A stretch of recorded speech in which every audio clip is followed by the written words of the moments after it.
ذات ہے جو احکم الحاکمین ہے.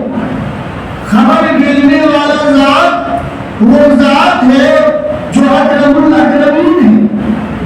خبر بھیجنے والا ذات وہ ذات ہے جو الحمدللہ رب العالمین ہے، جس کی تعریف میں الرحمن الرحیم کہا گیا، جس کو مالک یوم الدین کہا گیا، جو ایاک نعبد و ایاک نستعین ہے، جس کے تعلق میں کیا کروں، میں اس ٹوٹی پھوٹی زبان سے کیا کر سکتا ہوں، جس زبان سے اس ذات کی تعریف کی جائے وہ زبان پاک ہو جایا کرتا ہے، جس لہجے میں اس ذات کی تعریف کی جائے وہ لہجہ سمجھ جاتا ہے، وہ بن جاتا ہے، جس آواز میں اس کی تعریف کی جائے وہ ترنم بن جاتا ہے.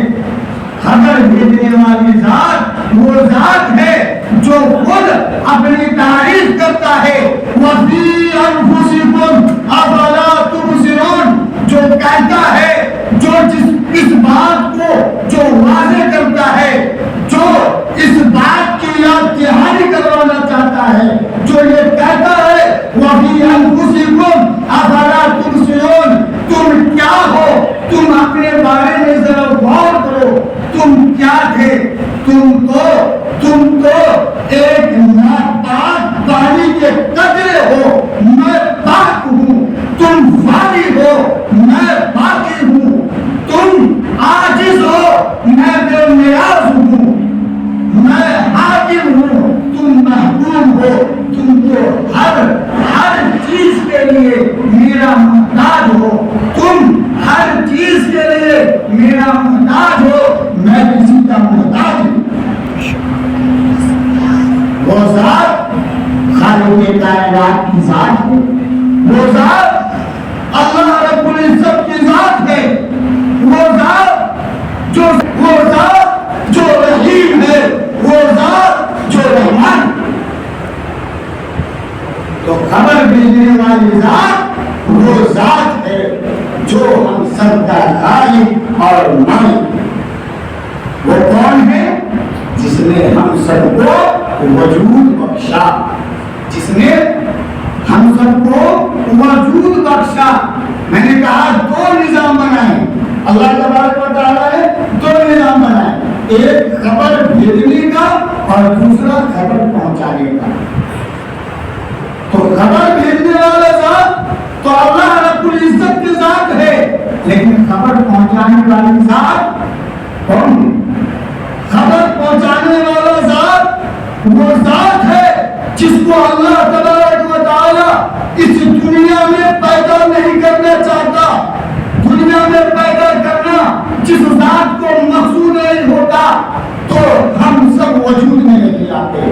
جس ذات کو اللہ تبارک و تعالیٰ اس دنیا میں بھیجنا مقصد نہیں بناتا تو یہ آسمانوں میں چمکتے ہوئے چاند، چمکتا ہوا روشنی دیتا ہوا سورج اور یہ جگمگاتا ہوا ستارہ یہ نظر نہیں آتا. جس ذات کو اللہ تبارک و تعالیٰ نے اس دنیا میں بھیجنا مقصد نہیں بنایا ہوتا تو میرے بزرگ دوستو یاد رکھو کہ یہ جو ٹھنڈی ٹھنڈی ہوائیں ہیں اور ہمارے زمینوں پر جو ہرے بھرے درخت ہیں اور بہتی ندیاں ہیں اور کوئل کی چہچہاتی آوازیں ہیں وہ ہمیں سننے کو نہیں ملتی. یہ ہمیں اس کی ہریالی دیکھنے کو نہیں ملتی. اس دنیا کی رہنمائیاں ہمیں زیب نہیں دیتا. یہ رہنمائیاں ہوتی نہیں، اس کی زیبائیاں ہوتی نہیں. اللہ رب العزت نے اس ذات کو بھیجنا مقصد بنایا جس کے صدقے میں یہ کائنات کے رنگینیاں، اس کی رعنائیاں، اس کی سحر انگیزیاں، کہ ہم سب اس سے فائدہ حاصل اٹھاتے ہیں. اور میں نے جو اپنے خطبے میں 2 کلام ایک ان الحکم الا للہ، ان الحکم الا للہ، حکم کرنا تو اللہ ہی کا حق ہے، حکم کرنا اللہ ہی کا حق ہے۔ اور دوسری آیت میں نے جو پڑھی، ایک سورہ انعام کا پڑھا ہے اور ایک سورہ اعراف کا پڑھا ہے۔ سورہ اعراف کی چھوٹی سی آیت کا ٹکڑا اور سورہ انعام کی دوسری آیت جو میں نے پڑھا، الا لہ الخلق والامر تبارک اللہ رب العالمین، سن لو وہ ذات ہے، وہی وہ ذات ہے جس کو پیدا کرنے اور حکم دینے کا حق ہے، وہ ذات خالق کائنات کی ذات ہے، وہ رب العزت کی ذات ہے۔ میرے بزرگوں دوستو، لیکن جس اللہ نے، جس رب نے، جس مالک نے ہمیں اتنی نعمتوں سے نوازا، بے نیاز نعمتیں بخشی ہیں، بے حساب دولت عطا فرمایا ہے، اچھی اچھی لباسیں عطا فرمائی ہیں، اچھے اچھے مکانات عطا فرمایا ہے، اس کے باوجود آج ہم اس کے حکموں کی نافرمانی کرتے ہوئے نظر آتے ہیں، اس کے حکموں کو ٹھکراتے ہوئے نظر آتے ہیں۔ اسلام کیا ہے؟ میں نے پچھلے جمعہ میں کہا تھا ان الدین عند اللہ الاسلام، کہ بے شک تمہارے رب کے نزدیک کوئی بہتر دین ہے، کوئی عمدہ دین ہے تو وہ مذہب اسلام۔ مذہب اسلام کیا ہے؟ اسلام کا معنی کیا ہے؟ اسلام کا اصل معنی ہے سونپ دینے کا، سونپ دینے کا مطلب اپنے آپ کو کسی حوالے کے کر دینے کا، کسی کے حوالے کر دینے کو اسلام کہا جاتا ہے۔ اسی لیے آج مذہب اسلام کو، دین حق کو اسلام کیوں کہا جاتا ہے؟ اسلام اس لیے کہا جاتا ہے کہ جس نے اللہ رب العزت کے وحدانیت کا اقرار کیا ہے، جس نے خاتم النبیین صلی اللہ علیہ وسلم کو اللہ کا رسول، اللہ کا محبوب، اللہ کا نبی مانا ہے، جس نے اللہ اور اس کے رسول کے حکموں کو اپنایا ہے، تسلیم کیا ہے، گویا کہ اس نے خود کو اللہ رب العزت کے سپرد کر دیا، اللہ رب العزت کے سپرد کر دیا۔ حضرت ابراہیم علیہ السلام کو اللہ نے کیا حکم دیا تھا کہ تم خود کو میرے سپرد کر دو، خود کو میرے سپرد کر دو۔ حضرت ابراہیم علیہ السلام نے خود کو اللہ کے حوالے کر دیا، اللہ کو سپرد کر دیا۔ لیکن آج جب مذہب اسلام کے تعلق سے کوئی بات سامنے آتی ہے، کوئی معاملات سامنے آتا ہے، تو میرے بزرگوں دوستو اس وقت ہم یہ بھول جاتے ہیں کہ ہم دین حق کو ماننے والے ہیں، شریعت کو ماننے والے ہیں، اور شریعت ایک حدود میں رہا کرتا ہے، شریعت ایک حدود میں رہا کرتا ہے۔ اللہ تبارک و تعالیٰ نے ہمارے جینے کے سلیقے کو، جینے کے سلیقہ کو حدود میں رکھا ہے۔ ہمارے کسی بھی اعمال، کسی بھی معاملات کا جو سلسلہ ہے اس کا ایک حدود بنایا ہے۔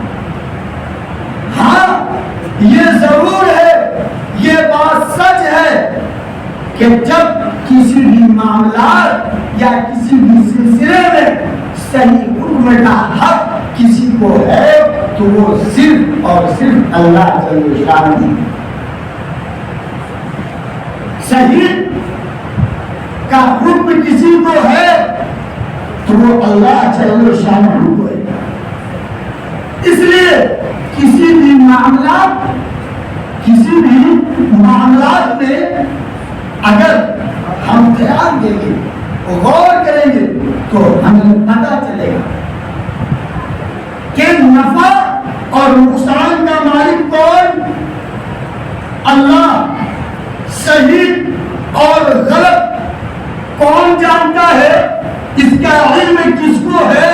وہ اللہ رب العزت کو ہے، کسی دوسری ذات کو اس کا علم نہیں کہ ہمارے کس معاملات میں ہمارے کیا نقصان ہوگا، کیا نفع ہوگا، کیا نقصان ہوگا، کیا نفع ہوگا، کیا صحیح ہوگا، کیا غلط ہوگا۔ یہ اللہ رب العزت کے ذات سے بہتر کوئی اور ذات نہیں جانتا۔ اس لیے اللہ رب العزت نے جائز اور ناجائز، حق اور باطل، حلال و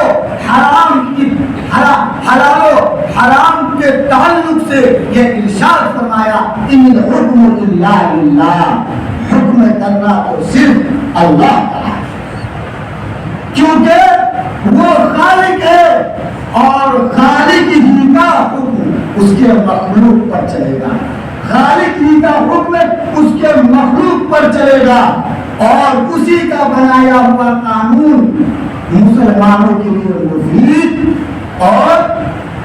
مفید اور مستحکم ہوگا، وہ فائدہ مند ہوگا، مناسب ہوگا۔